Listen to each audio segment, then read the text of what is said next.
Tara, pasok po tayo. So pagpasok nyo, dito agad yung ating car garage area. So kaya siya ng 2 sasakyan. Pahaba lang. Then ito is yung laundry area. Yan, pupunta natin mamaya. Then sa right side is ang garden. So kasi standard dito sa subdivision na ito is meron tayong setback na 2 meters. Yan. 2 meters, 3 meters sa harap. Yan po. So, tara, pasok tayo. Tara. So, pagpasok nyo, parang mayroon siyang space para dito ilagay yung mga shoes nyo at slipper. So, pagpasok, medyo lang to guys kasi hindi na nagagamit. Pero itong house is a semi-furnished unit, kumbaga. Pagpasok mo, dito yung living area. Living area connected to dining area. So yung dito, connected dining area. Then, diretso siya sa kitchen. Ito yung kitchen niya.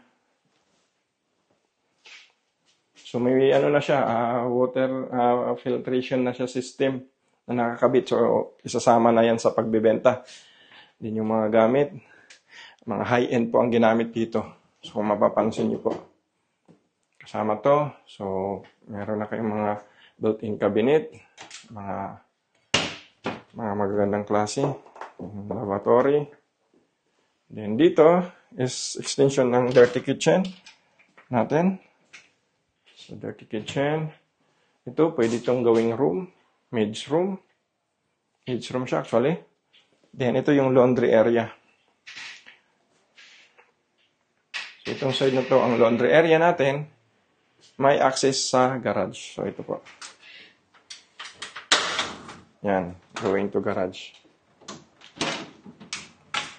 Then, akyat tayo sa second floor. Para makita nyo yung mga rooms. Tara guys. Dito tayo. So, meron pa pala tayo. Sorry, hindi ko na sa inyo. Ito, service area. Access going to, sa garden. So, dito nilagay yung So, meron na siyang water filtration. Ito po. So, mahal din ang setup nito kung ipapasetup nyo, pero sama na siya sa pagbebenta. So, jackpot na kayo sa price nito. Promise. Tara, akyat tayo. Meron pala tayo dito. Isang toilet and bath. Ayan, kasama siya. Service powder room. Powder room. Sa taas. So, ito yung hagdan. Mapansin nyo yung hagdan. Malinis pa po. Medyo lang. So, pagpasok nyo ng hagdan, access sa terrace. Ito yung terrace niya. Terrace niya. Ayan.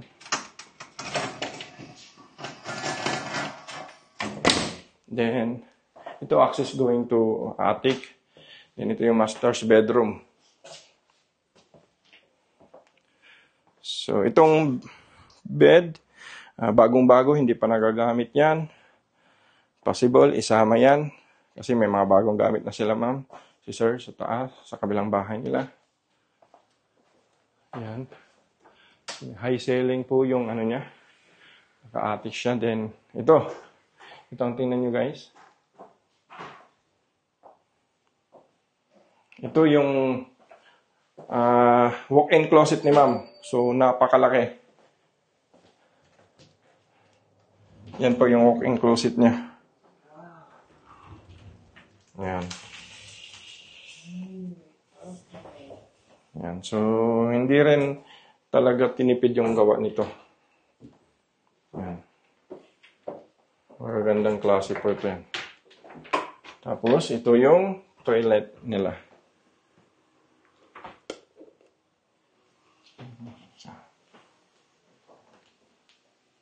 Tara, pasok ka. Ito yung toilet. Meron siyang bathtub. Yan. Hot and cold shower. Ito.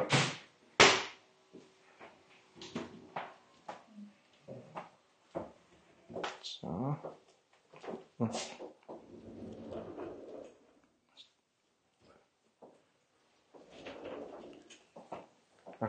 Pasok tayo sa another room.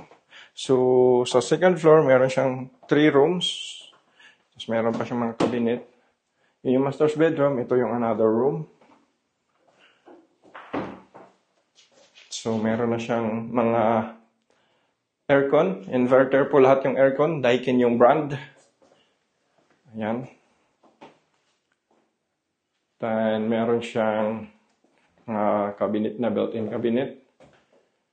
So, puro kasi babae yung anak nila, ma'am at sir, kaya pink yung kulay ng cabinet.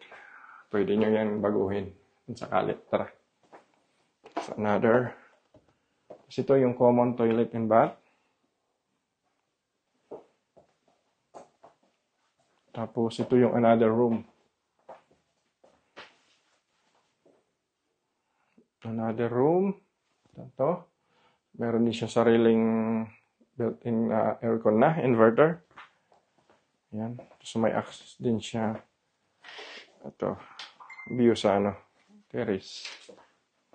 Akit tayo sa attic. Ito yung pinaka-exciting part ng bahay. Malaki. Tara sa attic.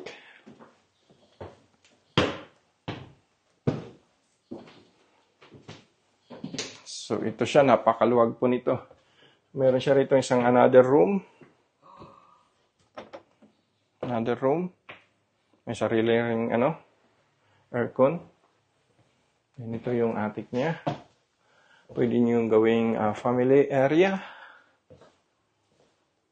Pakaluwag po nito, guys. May sarili na ring built-in may aircon na rin, may mga CCTV na rin. Yan. So, kung gusto nyo lang mag-relax ng family nyo, magtambay, pwede po dito.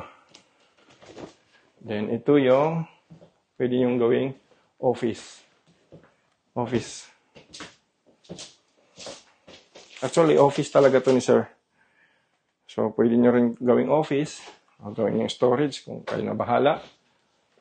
Tapos, pansin nyo, hindi bero yung yun. Metal yan. So, hindi talaga tinipid yung gamit dito. Ayan guys. So, para sa additional information, or if interested kayo mag-view yung house, message na lang ako para isit natin yung viewing po. So, yan lang guys. Thank you for watching. Bye-bye.